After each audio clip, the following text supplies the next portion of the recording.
చేనేత రాజుని వేదిక మీదకి వచ్చి రావు బహదూర్ రాజేంద్ర ప్రసాద్ గారి చేతుల మీదుగా ఆ బహుమతిని అందుకోవాలని కోరుచున్నాం.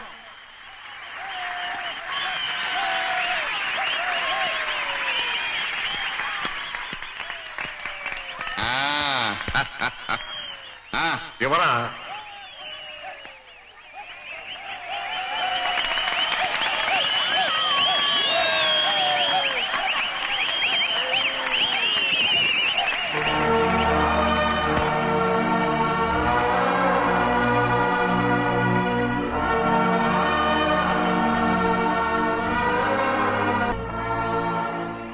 ఇన్నాళ్ళు ఈ రావు బహదూరికి ఒక అనామకుడు అల్లుడు అనుకున్నాను, కానీ ఒక గొప్ప వ్యక్తికి మావనైనందుకు గర్వపడుతున్నాను.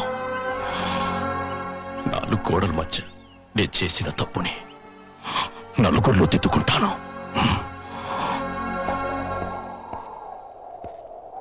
గ్రామ ప్రజలారా, మీ అందరికీ తెలుసు నా పెద్ద కూతురు పెళ్లి చేసుకొచ్చిందని. రాజు నిన్నాళ్ళు నేను అల్లుడిగా అంగీకరించలేదని.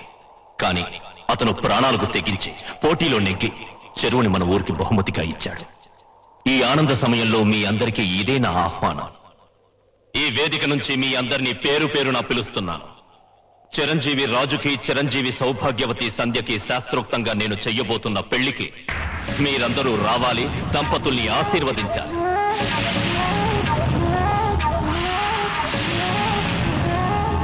బాగారు పనిలో పని మా అబ్బాయికి మీ చిన్న కూతురు కూడా పెళ్లి అనౌన్స్ చేసేయండి. శుభలేఖల ఖర్చు తగ్గిపోద్ది. సిగ్గులేదు? మొదటి రౌండ్ లోనే బోల్తా పడి పరువు తీసిన సన్నాసికి నా కూతుర్నిచ్చి పెళ్లి చేయమంటావా? వెళ్ళలే.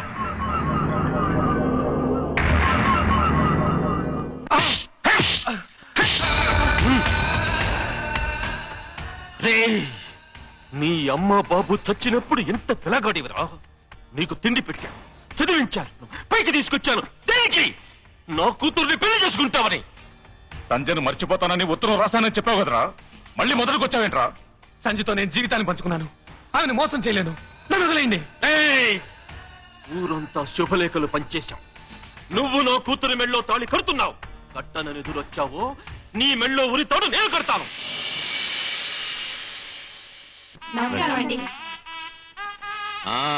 రండి పల్లవరం జమీందారు గారు, చాలా కాలమైంది మనం కలుసుకుని.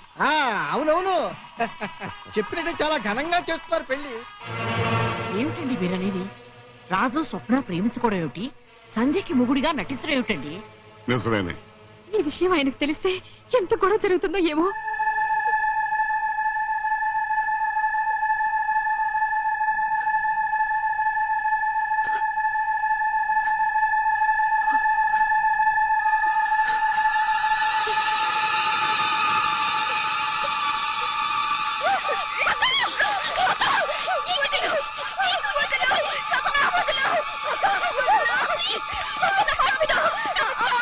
Oh my God!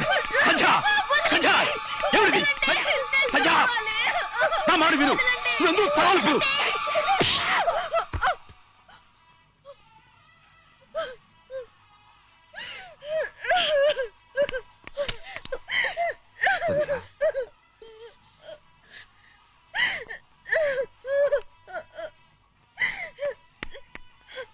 ఏమిటి సంధ్య, ఇన్నాళ్ళు ఎంతో ధైర్యంగా ఉన్నావు, ఇప్పుడు ఏమైందని ఇలా పిరిగిదాలా తయారయ్యావు? నేను అతన్ని చూశాను. చూసావా? ఎక్కడ ఉంటాడు చెప్పు సంధ్య, అతను ఎక్కడ ఉంటాడు? నేను తీసుకొస్తాను.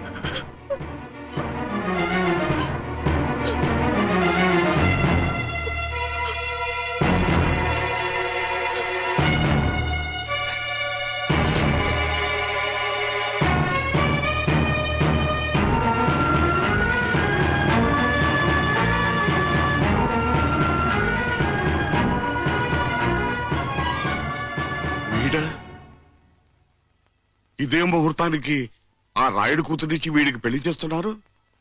మరి ఏంటమ్మా అంతా అలాగే ఉన్నారు? పదండి, అందరూ వచ్చేస్తున్నారు. అల్లుడు ఇంకా పట్టుపంచి కట్టుకోలేదేంటి? టైం దగ్గర పడుతోంది. అయ్యగారు, సుబ్బరాజు గారు వచ్చారు. వస్తున్నా, త్వరగా త్వరగా త్వరగా.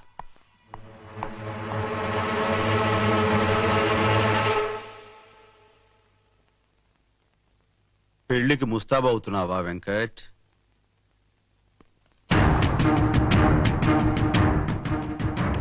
సంధ్య నీ కోసం ఎదురు చూస్తోంది. సంధ్య ఆ, మీకెలా తెలుసు? సంధ్యే కాదు, నీ చరిత్ర తెలుసు. అమ్మా పెళ్లి కుమార్తెను తీసుకురండి.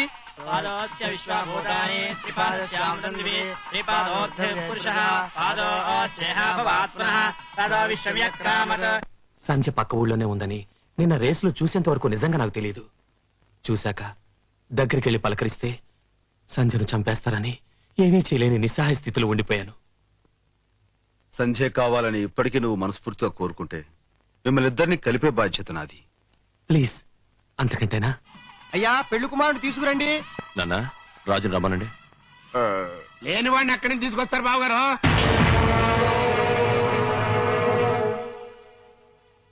బసవరాజు! బసవరాజు అని నువ్వు రంకేస్తే నీ దొడ్డో ఎద్దులాగా తలోపడానికి నేనున్నాను కానీ నీ కూతురు మెళ్ళలో తాళి కట్టడానికి పెళ్లి కొడుకు లేడయ్యా బావగారు.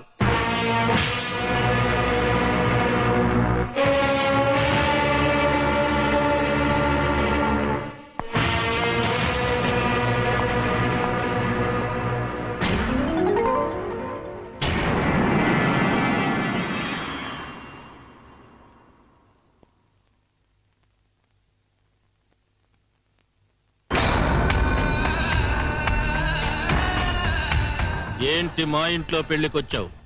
భోజనానికా? అది సరే, పెళ్లి కొడుకునేంటి ఈ సైడ్ ఉంచారు? పెళ్లి జరుగుతున్నది ఆ సైడ్ కదా. పెళ్లి కొడుకు రాంగ్ సైడ్ లో వెళ్తున్నాడని అచ్చు తప్పు. కరెక్ట్ సైడ్ కి ఇప్పుడే బయలుదేరాడు. మా సంగతి నీకు తెలియదు. తెలుసు, ఇతను ఇక్కడ ఉండడని, నాతో వస్తాడని నాకు తెలుసు, మీకు తెలియదు. ఇప్పుడు పెళ్లి ఇక్కడ జరగదు, అక్కడ జరుగుతుందని నాకు తెలుసు, మీకు తెలియదు. నా వెనక రౌడీలు లేరు, ఇప్పుడు వస్తారని నాకు తెలుసు, మీకు తెలియదు. నేను కొట్టుడు బిగించేస్తే అసలు పెళ్లి చేయటానికి మీరు మిగిలి ఉండరని నాకు తెలుసు, పాపం మీకు తెలియదు. రెడీయానా లేక రాహుకాలం చూసుకుంటారా?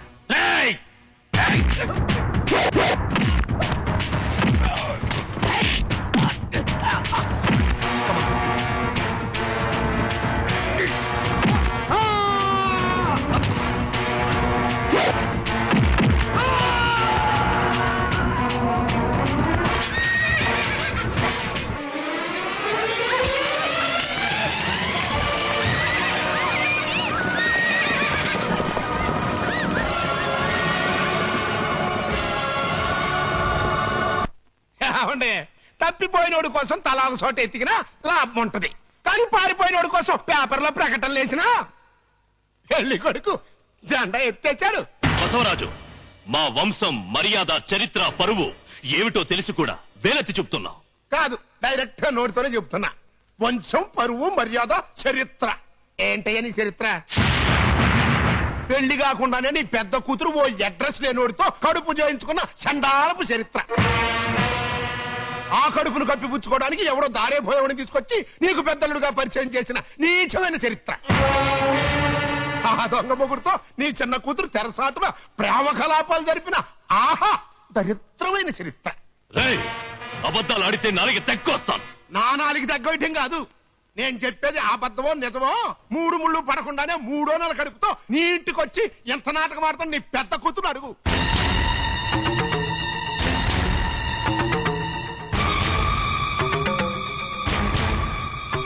కొని బావగారు, అక్క పశువు కొంకలతో పాటు పక్కన కూడా పంచుకోవాలనుకున్నా మీ చిన్న కూతురు అడుగు.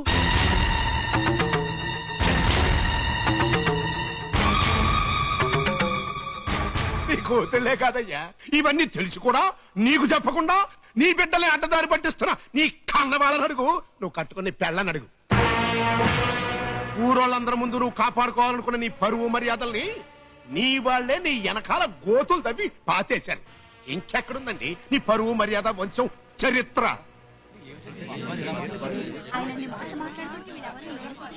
ఏమనే ఏమనే ఇంకా మీరంతా ఏం చూద్దామని కూర్చున్నారు?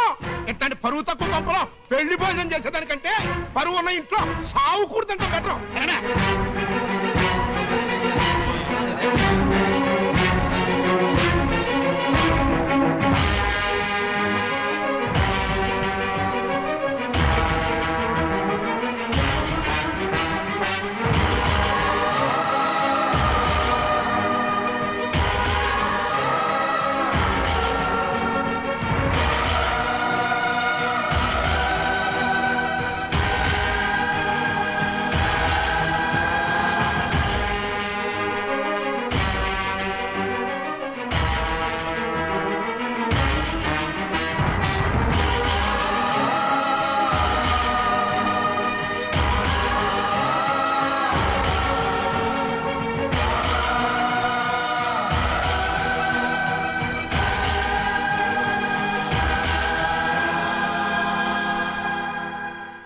ఊరి జనం నన్ను ఏకాకిని చేసి వెళ్ళిపోయారు, నాకు బాధ లేదు.